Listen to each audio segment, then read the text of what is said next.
श्रीरामचंद्रा करुणा समुद्रा ध्यातो तुझी राजसयोग मुद्रा नेत्री नये रे तुझवीन निद्रा कै भेटसी बा मजला सुभद्रा. श्रीराम जय जय राम. सद्गुरू श्री ब्रह्मचैतन्य गोंदवलेकर महाराज आम्हा सर्वांना 13 एप्रिल या प्रवचनामध्ये काय सांगतात. संतांचे ग्रंथ.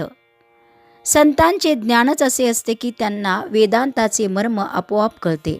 अमुक एक ग्रंथ कोणी लिहिला, केव्हा लिहिला, त्यामध्ये अमक्या पानावर काय आहे, या गोष्टी एक वेळ संतांना सांगता येणार नाही, पण त्या विषयांचे मर्म त्यांना बरोबर ठाऊक असते. आपण पोथीतले नुसते शब्द तेवढे वाचतो, त्यांचा अर्थ संतांच्या कृपे वाचून कळणे कठीण आहे. बापाचा निरोप लहान मूल आईला आपल्या बोबड्या शब्दात आणि स्वतःला कळला असेल तसा सांगत असते. तितपतच पोथीतल्या शब्दांचा अर्थ आज आपल्याला सांगता येईल. संतांनी ग्रंथ लिहिले याचे कारण, ज्यांना बुद्धीने खात्री करून घ्यायची आहे त्यांनी ती करून घ्यावी आणि परमार्थ करावा. संतांच्या वचनाचा ओढून ताडून अर्थ करू नये, त्याचा सरळ अर्थ घ्यावा. ग्रंथ वाचित असताना आपली मते बाजूला ठेवावीत. एका अक्षरावर दुसरे अक्षर लिहिले तर पहिले दिसत नाही आणि समजतही नाही, म्हणून शुद्ध मनाने ग्रंथ वाचावा. आपल्या वडिलांचे पत्र जर आपल्याला आले तर आपण त्यातले अक्षर अक्षर वाचतो ना, तसे ज्ञानेश्वरी, दासबोध हे ग्रंथ अगदी मनापासून वाचावेत. पुष्कळ लोक जे पोथी ऐकायला जातात ते लोकांनी बरे म्हणावे यासाठी जातात, किंवा करमत नाही यासाठी, किंवा इतर उद्योग नाही म्हणून जातात. असे करणे योग्य नाही. खरे म्हणजे संतांचे ग्रंथ वाचून स्वतःला काय करायला पाहिजे ते शोधून काढून तेवढे करणारे लोक थोडेच असतात.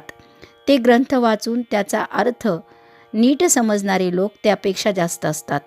मोठ्या संतांचा ग्रंथ आहे म्हणून नुसता वाचणारे लोक त्याहून जास्त असतात, आणि त्याहीपेक्षा ते ग्रंथ मुळीच न वाचणारे लोक फारच असतात, आणि ते जास्त असतात. जगाच्या प्रवाहाच्या उलट जायला संतांजवळ शिकायचे असते. संतांना व्यवहारापुरतीच देहाची स्मृती असते. ते देहाला सावलीप्रमाणे मानतात. सावलीला दुःख झाले म्हणणे केव्हाही अयोग्यच. म्हणूनच संतांच्या मनावर सुखदुःखांचा परिणाम होत नाही. संतांकडे लोक कितीतरी कष्ट करतात आणि ते लोक यांच्या नात्या गोत्यांचेही नसतात. संत त्यांना काही देत नसताना ते इतके कष्ट करतात, याचे कारण संतांचा त्यांच्याविषयी असणारा खरा आपलेपणा होय. संत एकांतात जातात याचे कारण असे की लोकांतात त्यांना भेटणारे निराळे असतात आणि एकांतात भेटणारे निराळे असतात. लोकांतात संतांची शांती बिघडते असे मुळीच नाही, पण एकांतात भेटणाऱ्यांना लोकांतात भेटता येत नाही, म्हणून ते एकांतात जातात. आजचे बोधवचन. कोणत्याही संतांचा ग्रंथ वाचताना तो कृतीत आणण्याकरता आहे ही भावना ठेवून वाचावा.